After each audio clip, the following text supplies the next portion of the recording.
देवाला प्रकट व्हावं लागतं. आता देव म्हणजे कोण? तर परमात्मा,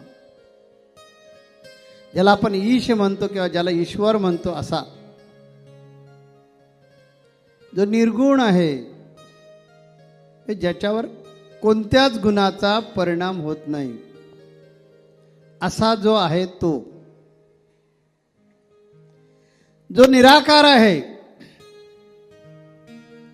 त्याचा नेमका आकार काय तोच सांगता येत नाही. जसं पृथ्वीचा आकार नेमका कसा आहे, उपग्रहावरून किंवा परग्रहावरून काढलेलं पृथ्वीचं जे चित्र आहे, तशी खरंच पृथ्वी आहे? नाही.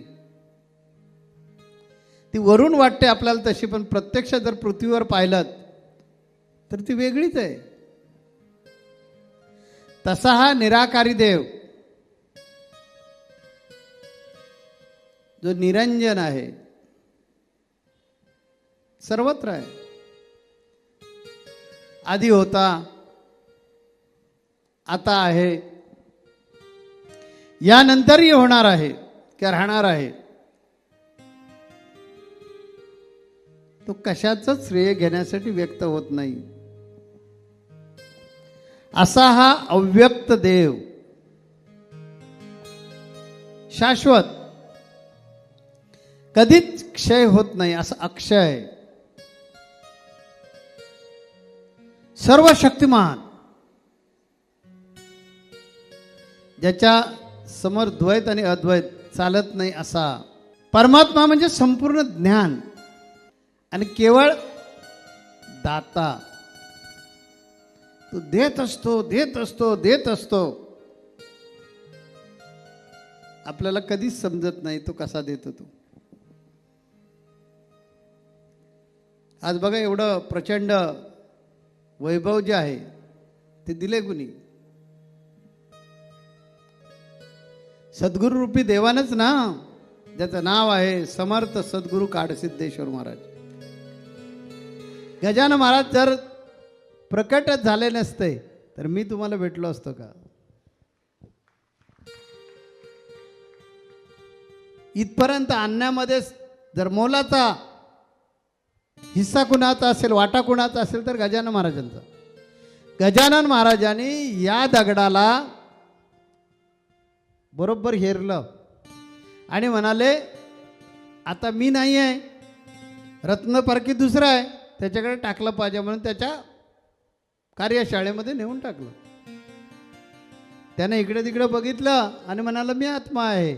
असं इकडे तिकडे बघितलं ना, योग्य ठिकाणी वैचारिक छिना मारल्या, वैचारिक हातोडे मारले, आणि मग हा दगड मृत्यूरूपानं बोलू लागला की संसार तो झाला मोक्षमय, कृपावंत माझा सद्गुरू काडसिद्ध, अनुग्रहित केले त्याने मला. ठाईची लावली अखंड समाधी, संपली उपाधी अविद्येची. नरेंद्र म्हणे ईश अणुरेणूत आहे, संसार तो झाला मोक्षमय. कळलं का तुम्हाला नित्य अवतार? कळला का नित्य अवतार? तो कसा येतो बघा, कुठून आलाय बघा. की पहिल्यांदा तो निर्विकार, निरंजन, अव्यक्त, शाश्वत परब्रह्म अंश अवतार धारण करून उद्धार करत करत करत करत आवेशामध्ये येतो. आवेशातून तो पूर्ण अवतार धारण करतो. पूर्ण अवतार धारण केल्यानंतर थांबवतो आणि पुन्हा नित्य अवतार घेतो. आणि हे कलियुग अशा प्रकारे तो चालवतो. आद्य जगद्गुरू रामानंदाचार्य जे आहेत ते याच्यासाठीच आले. मोगलांचं वर्चस्व प्रचंड वाढलं होतं. आद्य जगद्गुरू शंकराचार्यांनी 4 दिशेला 4 पीठं निर्माण केली. आणि जसं शिवाजी महाराजांनी हिंदवी स्वराज्य स्थापन केलं, तसं हिंदू धर्माला पुनरुज्जीवित करण्याचं काम कोणी केलं असेल तर भगवान आद्य जगद्गुरू शंकराचार्यांनी. आणि 4 दिशेला 4 शंकराचार्य पीठं निर्माण करून आपले उत्तराधिकारी बसून त्यांच्यावर हिंदुत्वाचं दायित्व सोपवून ते शांत झाले. मुस्लिम सांगतात इस्लाम खतरे में आहे, की सगळे इथून तिथून सगळे मुसलमान एक होतात. आज आम्हाला सांगणारा कोणी नाही, कारण या पीठानं सांगितले की दुसरं पीठ म्हणतं आम्ही त्याच्या अगोदरचे आहोत. आणि त्यामुळे वाताघात होत गेली. धर्म जो आद्य जगद्गुरू शंकराचार्यांनी तळागाळापर्यंत पोचवला होता तो जोपासावा लागतो. रोपटं लावलं म्हणजे झालं नाही, त्याला खतपाणी घालून त्याची जोपासना करावी लागते, वाढवावं लागतं, काळजी घ्यावी लागते. ती पुढच्या काळामध्ये न घेतल्यामुळे मोगलांचं साम्राज्य आपल्यावर आलं आणि मोगलांनी आपल्या छाताडावर नाचायला सुरुवात केली. हा भारत देश, हा हिंदुस्थान सोन्याची चिडिया असं म्हटलं जायचं. वेद, शास्त्र, संस्कृती अशा विभिन्न अंगानं हा पृथ्वी तलावरचा स्वर्ग म्हणजे हिंदुस्थान. आणि त्याचा कुठली एखादी सुंदरी असली की आपलं साहजिकच लक्ष जातं ना तिच्या सौंदर्याकडे. तशा प्रकारे ही सर्व बाजूनं सुंदर असणारी भारतभूमी मोगलांना, शकांना, डकांना सगळ्यांना आवडायला लागली. आणि मोगलांनी आपल्या छाताडावर नाचून धर्मांतर करायला सुरुवात केली.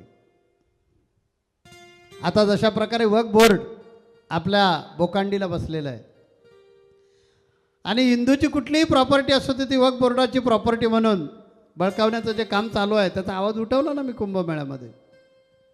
शेंडी वाढवणाऱ्यांवर जिजिया कर म्हणजे आपलं GST म्हणूया पाहिजे तर आता GST बसवून टाकले. आताच्या भाषेत GST, त्याचा जिजिया कर बसवला. जानवं घालायचं नाही, शेंडी वाढवायची नाही, मशिदीसमोर शंख वाजवायचे नाही. आम्ही कधी मशिदी भोवती भोंगे कधीही लावू, तुम्ही नाही लावायचे. धर्मांतर करायला सुरुवात केली, बाटवायला सुरुवात केली. माय बहिणींची अब्रूची लक्तरं सुरू झाली. आणि ज्यावेळेस अशी पृथ्वी त्राही त्राही त्राही होऊ लागली आणि प्रचंड प्रमाण वाढू लागलं, हिंदूंना जगणं कठीण झालं, त्या भगवान प्रभू रामचंद्र आद्य जगद्गुरू रामानंदाचार्यांच्या रूपानं प्रकट झाले. तो हा आजचा दिवस माघ वद्य सप्तमी. मग रामानंदाचार्यांनी काय केलं की हा हिंदू धर्म जातीपातीमध्ये 16 ओळ्यामध्ये बाटलेला आहे म्हणून त्यांनी पहिली घोषणा केली, जात पात पूछे ना को, जो हरी का भजन करे वो हरी का होय.